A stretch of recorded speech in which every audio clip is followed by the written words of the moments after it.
Hello दोस्तों, कैसे हैं आप। दोस्तों, शिक्षा भर्ती जुड़ी कोई भी अपडेट हो मैं आपके पास जरूर लाता हूं। तो सबसे पहले हम अपडेट देख लेते हैं जो विभिन्न न्यूज़पेपर में आई है। साथ में हम बात करें कि जिनके डॉक्यूमेंट्स अपलोड नहीं हुए उन्हें क्या करना चाहिए। क्या दोनों विभागों की संयुक्त का लिस्ट जारी हुई है, क्योंकि बहुत से भाई बहनों के मन में कन्फ्यूजन है। क्या जनजाति विभाग की अलग से कोई लिस्ट आई, तो उस संबंध में भी बात करेंगे। तो दोस्तों, जैसे आप देख रहे हैं, इंदौर डीबी स्टार में न्यूज आई हुई है। माध्यमिक शिक्षक भर्ती के लिए प्रोविजनल लिस्ट जारी की। स्कूल शिक्षा विभाग एवं जनजाति विभाग द्वारा माध्यमिक शिक्षकों की भर्ती के लिए संयुक्त काउंसलिंग की जा रही है। शिक्षक पात्रता परीक्षा 2018 की मेरिट के आधार पर प्रोविजनल द्वारा चयनित उम्मीदवारों की लिस्ट जारी कर दी है। इसके लिए उम्मीदवारों की दस्तावेज सत्यापन की प्रक्रिया 21 नवंबर से शुरू होगी। इसकी अंतिम तारीख 30 नवंबर है। उम्मीदवारों का कहना है कि ऐसे जो पिछली काउंसलिंग के माध्यम से जनजाति कार्य विभाग के स्कूलों में ज्वाइनिंग ले चुके थे, अब वे स्कूल शिक्षा विभाग की प्रोविजनल सूची में भी आ गए हैं। ऐसे में यह भर्ती कभी खत्म नहीं होगी। तो दोस्तों, ये अपने आप में सच्चाई है। आप बात करते हो कि सर थर्ड काउंसलिंग होगी कि नहीं होगी, लेकिन यदि ये विसंगति नहीं रुकी दोस्तों, तो थर्ड या फोर्थ या फिफ्थ काउंसलिंग का कोई मायने नहीं रह जाते हैं, क्योंकि वही नाम रिपीट होते रहेंगे। तो यहाँ पर ये बात बिल्कुल सही लिखी है कि ऐसे में ये भर्ती कभी खत्म नहीं होगी। ऐसे में संयुक्त भर्ती किए जाने का भी कोई लाभ नहीं मिल रहा है, क्योंकि जब संयुक्त भर्ती की गई है तो भी वही नाम आ रहे हैं जिन्हें ज्वाइनिंग मिल चुकी है। दोस्तों, जनजाति कार्य विभाग में 1539 और शिक्षा विभाग जो स्कूल शिक्षा विभाग है वहाँ 5000 पदों पर भर्ती की जा रही है। ठीक है दोस्तों, तो ये पूरा यहाँ पर डाल दिया गया है शेड्यूल, जो कि पहले से ही आ गया था। इसमें एक बात नई ये है कि संयुक्त काउंसलिंग भी की जा रही है, तब भी नाम रिपीट हो रहे हैं। तो संयुक्त काउंसलिंग का मतलब क्या निकला।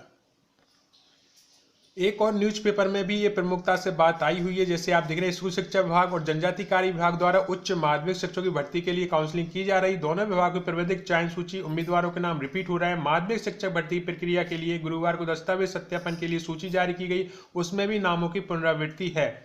स्कूल शिक्षा विभाग ने निराकरण समिति गठित की है। बावजूद चयन सूची में बार बार पूर्व से चयनित अभ्यर्थियों के नामों की पुनरावृत्ति हो रही है। जनजाति कार्य विभाग में पहले से नियुक्ति ले चुके अभ्यर्थियों के कई नाम सूची में शामिल है। अब यहाँ पर हो क्या रहा है दोस्तों, कि संयुक्त काउंसलिंग भी की जा रही है, समिति भी गठित की गई, यानी कि दुनिया के सभी काम कर लिए हैं, लेकिन लेकिन लेकिन नाम रिपीट होना बंद नहीं हो रहे हैं। दोस्तों, ये है कि जो नाम जिनका चयन हो चुका है, जो ज्वाइनिंग ले चुके हैं, उनके ही नाम रिपीट हो रहे हैं। दोस्तों, यहाँ पर एक बात और मैं आपको बताऊं दोस्तों, कि जनजाति विभाग में जो भी टीचर्स हैं, यदि वो पढ़ाना नहीं चाहते और डीपीआई में आना चाह रहे हैं, तो मेरे हिसाब से तो फिर जनजाति विभाग के जो बच्चों का भविष्य है वो कैसा रहेगा बिना टीचर्स के। क्योंकि वहाँ कोई टीचर्स यदि ये सोच रहा है कि हम क्यों गांव में रहें, क्यों पढ़ाएं, तो फिर हमारा जो भारतवर्ष है वो गांव का ही देश है। यदि डीपीआई में भी देखेंगे तो गांव में ही बहुत से लोग जो है नौकरी कर रहे हैं। जनजाति विभाग में भी देखेंगे तो गांव में ही बहुत से लोग कर रहे हैं, क्योंकि एक कहावत थी पुरानी कि जो भारत देश है वो ग्रामीण क्षेत्रों का देश है। गांव से मिलकर ही भारत बना है, ना कि इतने सारे जो है शहर डेवलप हुए कि उनसे मिलकर भारत बना। भारत जो है गांव का ही देश है। तो यहाँ पर यदि आप जनजाति विभाग के जो बच्चे हैं उन्हें अच्छे टीचर्स ही नहीं मिलेंगे, तो फिर उनका विकास कैसे होगा। मैं आप सभी टीचर्स हैं, पढ़े लिखे हैं, मेरी ये व्यक्तिगत राय है कि सभी को बराबर मौका मिलना चाहिए, और जो जनजाति विभाग के जो भी बच्चे हैं उन्हें भी अच्छे टीचर मिलने का पूरा हक है, और उन्हें भी वही सपने देखने का, वही पढ़ाई पाने का हक है।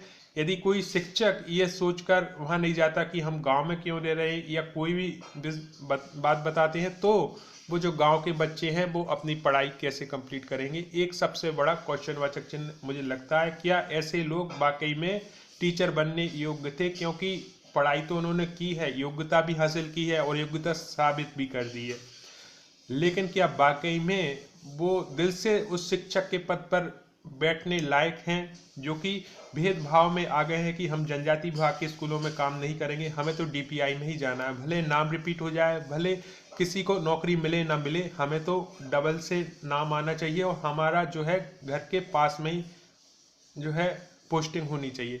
हालांकि इसके लिए सरकार को अलग से ही एक नियम बनाना चाहिए कि भैया जिससे डीपीआई में आना है उसका ट्रांसफर की एक नीति आनी चाहिए, जिससे कि जो लोग जनजाति विभाग में ना खुश हैं और डीपीआई में आना चाहते हैं, उन्हें ट्रांसफर के माध्यम से वहां लाया जाए, जिससे फायदा ये होगा कि नाम रिपीट फिर नहीं होंगे। दोस्तों, नाम तब तक रिपीट होते रहेंगे जब तक लोग जनजाति विभाग के स्कूलों से चिढ़ते रहेंगे और डीपीआई में आने की कोशिश करते रहेंगे। तो वहाँ के जो बच्चे हैं जो कि पढ़ना चाहते हैं, और आप जानते हैं कि जनजाति विभाग में जो गरीब होते हैं उन्हीं के बच्चे आते हैं, तो उन्हें अच्छे शिक्षक मिलना चाहिए, मेरा यही यहाँ पर कहना है।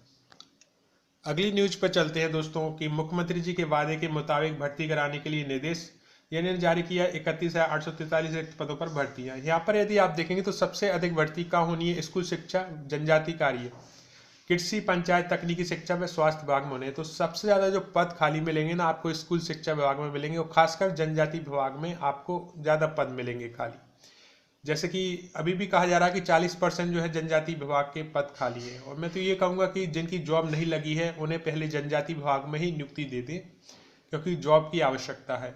और जो भी ट्रांसफर लेना चाहते हैं जनजाति विभाग में, यदि उनकी भी पोस्ट खाली बचती है तो उसे भी शीघ्र भरा जाए, क्योंकि सबसे अधिक जो पद खाली है वो स्कूल में है और खासकर जनजाति कार्य विभाग में है। अब इसके अलावा बहुत से भाई बहनों ने ये भी पूछा था कि दोनों विभाग की संयुक्त लिस्ट जारी हुई है। डेफिनेटली ये संयुक्त लिस्ट है।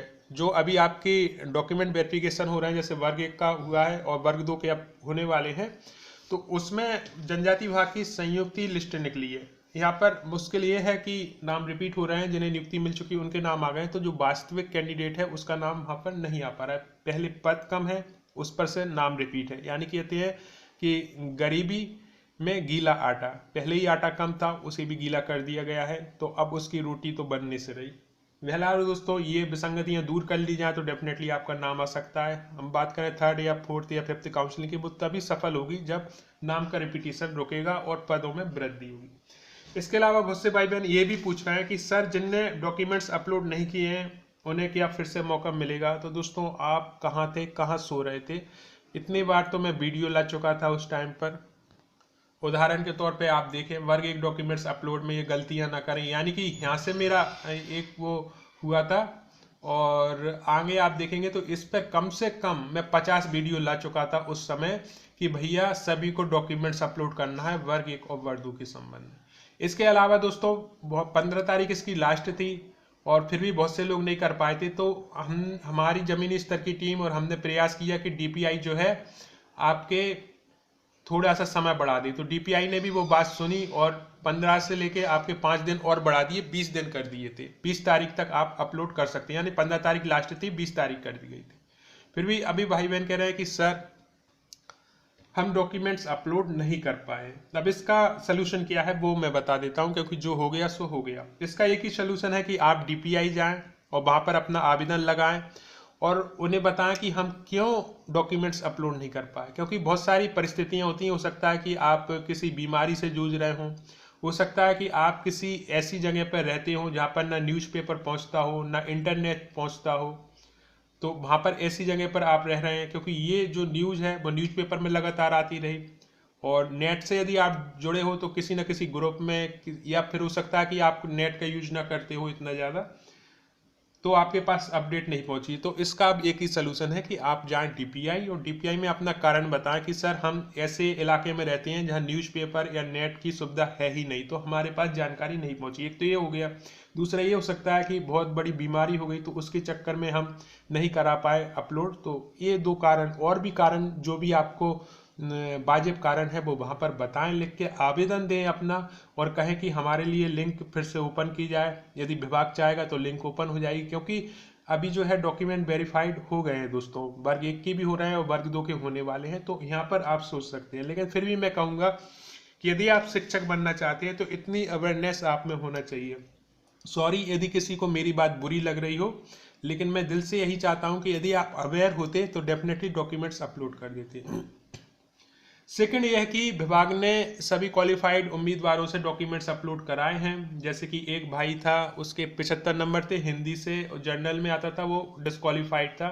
बाद में नियम लागू किया गया कि ईडब्ल्यूएस से जो है क्वालिफाइड माना जाएगा 75 नंबर में। भाई साहब गए कैसी न कैसी, उन्होंने ईडब्ल्यूएस बनाया, लगाया, मुझे मैसेज किया कि सर 75 नंबर हैं, डॉक्यूमेंट्स अपलोड हो गए, अब तो मैं पास हो गया, अब मेरी जॉब लग जाएगी कि नहीं लग जाएगी। अगर हिंदी के पद बढ़ते तो डेफिनेटली कुछ हो सकता था, लेकिन यहाँ तो उतने पद बढ़े नहीं हैं। तो इस तरह से सभी को एक तरह से परेशान किया गया है, मुझे तो ये लगता है।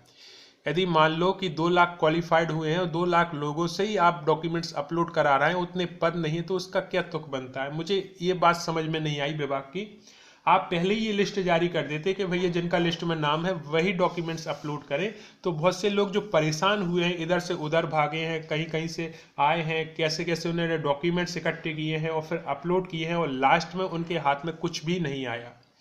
जो उनका पैसा था वो तो यहाँ पर गया ही, क्योंकि फीस भी लगी हुई है, आने जाने का खर्चा भी लगा हुआ है, और भी बहुत सी चीज़ें उनकी जो है, तो जो पैसा था वो तो गया ही उनके हाथों से। साथ में उनके हाथों में जॉब कहीं से कहीं तक नहीं आ रही है, और ये देखने को अलग मिल रहा है कि नाम रिपीट हो रहा है। पद बढ़ रहा है कि नहीं बढ़ रहा है वो तो एक अलग ही मैटर है, लेकिन नाम रिपीट हो रहा है, तो इससे जो वास्तविक कैंडिडेट है उन्हें जॉब नहीं मिल पा रहा है। तो दोस्तों, यहाँ पर आप डॉक्यूमेंट्स अपलोड नहीं कर पाए तो आप अपने नंबर देख लें, और यदि उस मैच नहीं कर रहे हैं उस कैटेगरी से, तो डेफिनेटली आपने डॉक्यूमेंट्स अपलोड नहीं किए हैं तो उससे कोई फ़र्क नहीं पड़ा, क्योंकि जिन्होंने डॉक्यूमेंट्स अपलोड कर दिए हैं यहाँ उनके ही नाम नहीं आए, क्योंकि 2 लाख से ज़्यादा, या वर्ग 1 और जो वर्ग 2 के मिलाकर देखें तो 2 लाख से ज़्यादा ही कैंडिडेट्स हैं जिन्होंने डॉक्यूमेंट्स अपलोड किए इस उम्मीद से कि कुछ हमारा हो जाएगा। लेकिन नाम रिपीट हो रहे हैं तो कुछ होना तो है नहीं, और जो पद हैं उतने ही निकालेगा। यदि 2 लाख लोगों से आप डॉक्यूमेंट्स अपलोड करा रहे हैं तो कम से कम 70 या 80 हज़ार या 1 लाख शिक्षकों के पद बढ़ाकर उनकी भर्ती करनी चाहिए थी, तब उनके साथ इंसाफ होता। तब वो कहते कि हाँ भैया हम 120 नंबर लाए, 115 नंबर लाए हैं, तो इसकी कोई मायने नहीं करती।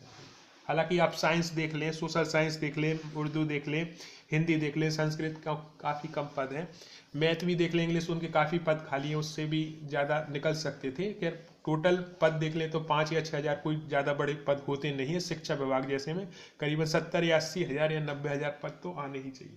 खैर बहरहाल दोस्तों, जो भी आपके डाउट थे आई होप मैं क्लियर कर पाया हूँ। कोई भी बात मेरी बुरी लगी हो तो दिल से सॉरी, क्योंकि किसी का मन दुखाने का मेरा मकसद नहीं था। आपने इस वीडियो को देखने के लिए इतना समय निकाला उसके लिए दिल से धन्यवाद।